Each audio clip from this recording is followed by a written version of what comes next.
Good day, everyone. The Group 2 will present the Comparative Country Studies project on the effect of globalization, focusing on one developed country, which is the Germany, and one developing country, which is the Vietnam. So first, let's look at Germany.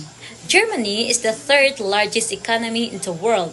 It is well known for being strong in automotive, engineering, and technology, producing high-quality products like cars and machines that are sold worldwide. Because of its success, Germany enjoys a high GDP per capita of around $54,000, which means its people having a high standard of living.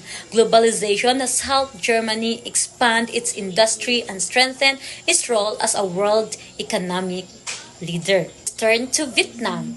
Vietnam is one of the fastest growing economy in the Southeast Asia. It focuses on agriculture, textiles, and electronic, and globalization has allowed Vietnam to attract foreign investors, especially in manufacturing. Compared to Germany, Vietnam's has the GDP per capita is much lower, about $4,000, but it is improving quickly. This shows that globalizations give Vietnam more opportunities for growing and development. In conclusion, globalization impacts both countries positively but in different ways. For Germany, it strengthens its advanced industries and global influence, while for Vietnam, it creates new opportunities, job, and economic growth. Good morning, everyone. My name is Rexel C. Ligan, and I'm from the Group 2. And my topic is all about the government of Germany. So, government of Germany, structure and key features. Exploring the foundation of Europe's most influential federal democracy and its sophisticated, multi-layered government framework. So let's discuss the Federal Republic. Federal Republic, a decentralized democracy. So, federal structure. Germany operates federal parliamentary republic, distributing power between national and state levels. This decentralized approach ensures regional representation while maintaining national unity. So, when we talk about distributing power between national and state levels, so it does not only focuses in one part of the country, but it is concerned with the whole, or each and every one of the country state is designated and has been focused to solve the issues and the problems of that specific state. So the federal has 16 federal states or Länder with a significant autonomy. Next, the constitutional framework was established in 1949, and then the balance between federal and state responsibilities. Now let us proceed to the role and functions of the federal president, or the ceremonial head state. So first, the federal president serves as Germany's ceremonial head of state, or the president, representing the nation in diplomatic affairs and constitutional matters. First, elected by the Federal Convention for 5-year terms. Then, signs federal laws and international treaties. Next is the appoints federal judges and civil servants. Then the constitutional powers. While largely ceremonial, the president holds important constitutional responsibilities that ensures democratic stability. So first, proposes chancellor to Bundestag, can dissolve parliament in specific circumstances, and the guardian of the constitutional order. So now let's proceed to the federal chancellor, or the executive power and leadership. So first, the election process. The chancellor is elected by the Bundestag upon proposal from the federal president, typically the leader of the largest party or coalition. So a federal chancellor is elected by the Bundestag, and before siya ma-elect by the Bundestag, he is proposed to the president to be the chancellor, or has the chance to be the federal chancellor. Next is the executive authority. As head of government, the Chancellor directs federal policy, leads the cabinet, and represents Germany internationally. So, in other words, the Chancellor or the Federal Chancellor of Germany is an ambassador. Next is the constitutional protection. So, the constructive vote of no confidence ensures governmental stability by requiring replacement, not just removal. So, here in the constructive vote of no confidence, they do not just remove for example, a member of the board cabinet or a judge or someone who has a higher position. They do not just remove it, they are replacing that member. And now let us proceed to the Bundestag, the Germany's federal parliament. So the legislative power. The Bundestag serves as the Germany's primary legislative body, directly elected by citizens through a sophisticated mixed-member proportional system. First, they have minimum of 598 members, often more due to overhang seats. Next, 4-year electoral terms with direct democracy. Next, passes federal legislations and budgets. Then, elects the federal chancellor. So, the unique electoral system combines direct continuancy of votes with proportional party representation, ensuring both local and national democratic representations. So, let's proceed to the Bundesrat, the voice of the federal states. First, the federal representation. The Bundesrat represents the 16 federal states, the national level, ensuring regional interest influence federal policy. Next, the legislative review.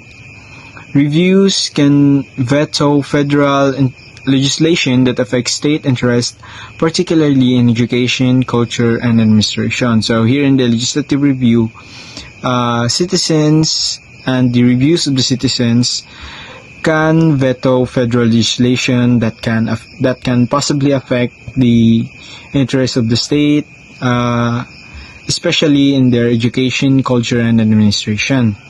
So next, the federal balance maintains the federal balance of power by giving states direct input into national decision-making processes.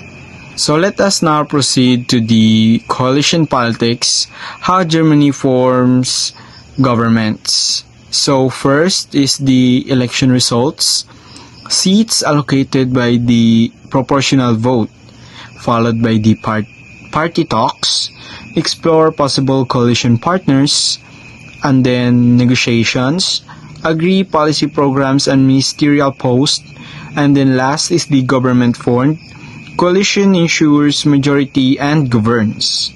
Let's now proceed to the strengths of the German system. So first is the democratic stability. The federal system provides robust checks and balances, preventing concentration of power while ensuring effectiveness governance through coalition building. So in Germany, they don't just focus on another state. Instead, they possess unity or unified power to reduce or avoid the problems on the country. Next is the federal balance. Regional autonomy preserves cultural diversity while maintaining national unity, allowing states to address local needs within the federal framework. Next, the constitutional protection. Strong constitutional oversight ensures democratic principles and fundamental rights are protected, with the Constitutional Court serving as ultimate guardian. So the Germany's sophisticated federal democracy demonstrates how complex governmental structures can effectively balance competing interests while maintaining democracy, legitimacy, and institutional stability. And that's all. Rich in cultural heritage, Germany has produced world-renowned composers like Beethoven, the Bach, writers Goethe and Schiller, and artists. Its long stories of tradition, the festival and arts has shaped global culture. The strong modern values. So German values discipline, punctuality, equality, and environmental awareness, which reflects a highly developed and organized society. Global influence. Through its music, literature, architecture, the festival like Oktoberfest, and the popular sports like football, the German culture influenced and connect with people worldwide. Okay, so let's proceed to the piece of Germany. Past conflicts. Germany was once at the center of global wars, fighting in both World War I and World War II. These wars brought massive destructions and left the country divided. Division after World War II. After the war, Germany was split into East and West, which created political and social tensions for decades. This division became a symbol of conflict during the Cold War. Reunification in 1989. The fall of the Berlin Wall marked the end of separation. Germany reunited and began focusing on rebuilding trust, promoting peace, and working towards cooperation. Role of globalization. By joining the European Union and the United Nations, Germany embraced global cooperations. It shifted from conflict to diplomacy, preventing war through partnerships. Peaceful influence. Instead of military aggression, Germany now uses its power to support stability in Europe and beyond. It contributes to peacekeeping missions, humanitarian aid, and international agreement. International peace. Within its border, Germany promotes human rights and creates opportunities for people of different communities, including immigrants, to live peacefully together. Ongoing challenges. Issues like racism and social inequality still exist, but the government works to address them through inclusiveness and dialogue. Lesson from history. Germany learned from its painful past by acknowledging its mistakes. It built stronger trust with other nations and its own people. Modern symbol of peace. Today, Germany stands as global model, showing how country once destroyed by war can transform into a stronger advocate for peace, unity, and cooperation. Now let's proceed to Vietnam country, which is still a developing country. First, fast-growing economy in Southeast Asia. Vietnam has consistently shown a strong economic growth over the past decade, with GDP rate or growth rate often between the 6 to 7% annually. Even during the global economic slowdowns, it has maintained momentum due to its diversified economy. This indicates that a country is developing quickly, increasing production, improving infrastructure, and raising living standards over time. Second, strong in agriculture. Since Vietnam country is a major exporter of rice, seafood, and coffee, strong in textiles, like textiles and garments are major exports due to low labor costs and established factories. And lastly, strong in electronics, especially on mobile phones and components, have surged thanks to the investments of companies like Samsung and Intel. Third, we have the lower GDP per capita, or $4,000 or more than $4,000. So as of recent estimates, Vietnam's per capita is around $4,000 or to $4,500, which is still relatively low compared to developed nations. And lastly, we have the attracts foreign investments, especially in manufacturing. So Vietnam has become a top destination for foreign direct investments, especially in manufacturing. So companies are moving there due to its lower cost than China, since the wages and operating in Vietnam are cheaper than China. Then it attracts foreign investment. And second, we have it is the political stability, since Vietnam has a stable government with low risk of conflict or unrest, so making it safe for a long-term investments. And the third one, we have the trade agreements. Vietnam country has signed a free trade deals like CT or CPTPP with countries like Japan, Canada, and Australia. Governance of Vietnam. One-party governance under the Communist Party of Vietnam, or CPP. This means that Vietnam follows a one-party political system where the Communist Party of Vietnam is the only party in power. This means all political authority is concentrated in the CPP and no opposition parties are legally allowed. The CPP provides direction for both the government and society. Next is the centralized leadership. State controls most political decisions. This means that decision-making in Vietnam is highly centralized. The state, guided by the CPP, has control over major political, social, and economic policies.